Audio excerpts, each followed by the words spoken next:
الألم ليس عدوا، بل هو المعلم الذي يجلب لك الحكمة. في كل لحظة من المعاناة تزرع في قلبك بذرة تمهد لطريقك نحو القوة. أحيانا نعتقد أن الألم هو مجرد عبء يجب تحمله، لكن الحقيقة هي أنه درس يحتاج إلى صبر لتعلمه. كل جرح وكل لحظة ضعف لا تأتي بلا فائدة، بل هي تلك اللحظات التي تعيد تشكيلك، تقويك، وتعلمك كيف تكون أكثر مرونة في مواجهة الحياة. الألم قد يشعرك بالعجز في البداية، لكنه مع مرور الوقت يتحول إلى أداة قوية تمنحك القوة التي كنت تجهلها في داخلك. ليس هناك قوة أكبر من تلك التي تستمد من الصبر في الأوقات الصعبة. وعندما تدرك أن الألم هو الطريق إلى النمو، تصبح قادرا على أن ترى الأشياء بوضوح أكبر.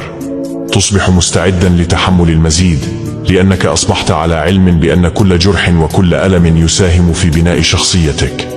لا تهرب من الألم، بل استقبله كجزء من مسيرتك، فعندما تعبر من خلاله ستخرج منه شخصا جديدا، أقوى وأكثر حكمة. وستدرك حينها أن الألم كان هو المفتاح الذي أطلق لك القدرة على التحمل والنمو بشكل لم تكن تتخيله.